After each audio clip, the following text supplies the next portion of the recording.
Welcome to Barbara's Bulletin, the podcast where we bring you the latest news and updates from around the world. We have a lot of exciting stories to share with you, but first, let's dive into our top story.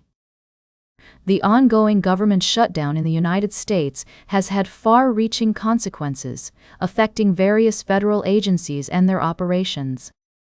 One of the most impacted departments is the Department of Homeland Security, which oversees several critical agencies, including Immigration and Customs Enforcement, ICE, Customs and Border Protection, CBP, and the Transportation Security Administration, TSA.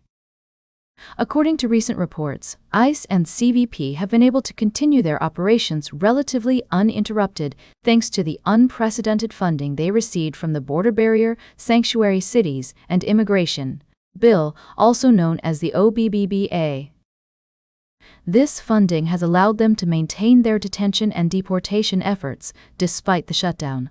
However, other agencies within the Department of Homeland Security have not been as fortunate. The TSA, for example, has experienced significant disruptions with many agents working without pay. The agency has managed to keep airports operational, but the situation is becoming increasingly dire. Meanwhile, the U.S. Citizenship and Immigration Services, USCIS, which handles naturalizations, green cards, and other benefit applications, remains largely unaffected by the shutdown due to its fee-funded nature. Some lawmakers have proposed funding certain agencies within the Department of Homeland Security separately in an effort to alleviate the pressure on essential employees who are working without pay. Senator Tim Kaine has suggested passing funding bills for agencies like the TSA, Coast Guard, and Federal Emergency Management Agency, FEMA, while confining the ICE and CBP reform discussion to those two agencies. As the shutdown continues, it's essential to consider the human impact on federal employees and their families. Many are struggling to make ends meet, and the situation is becoming increasingly urgent.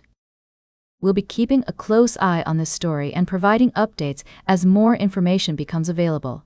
We'll be right back with more of today's top news on Barbara's Bulletin.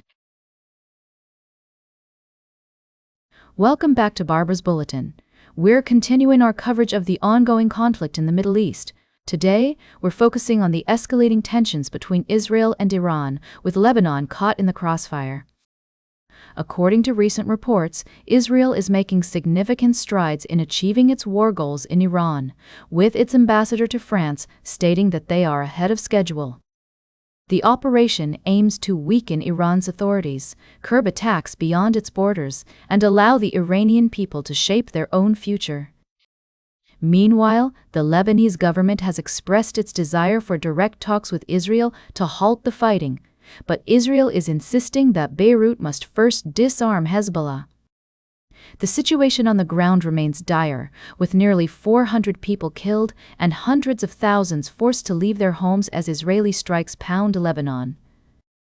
Human Rights Watch has also accused Israel of using white phosphorus in its attacks on southern Lebanon, which poses a significant threat to civilians.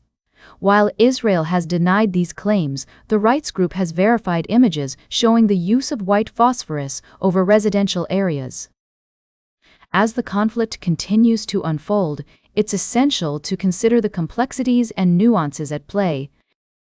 We must acknowledge the concerns and interests of all parties involved, from Israel's desire for security to Iran's pursuit of regional influence and Lebanon's struggle to maintain stability amidst the chaos. The appointment of Mojtaba Khamenei as Iran's new supreme leader has also raised questions about the country's future trajectory. Will he follow in his father's footsteps, or will he chart a new course? The international community is watching with bated breath as this story continues to develop. Welcome back to the show, everyone. As we wrap up today's episode of Barbara's Bulletin, I want to bring you a developing story that's making headlines around the world. The United States has officially designated Afghanistan as a state sponsor of wrongful detention due to its treatment of American citizens.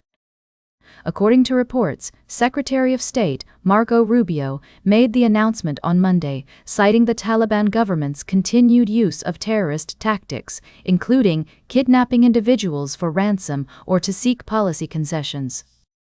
The move comes after several American citizens, including Mahmoud Habibi and Dennis Coyle, were detained in Afghanistan.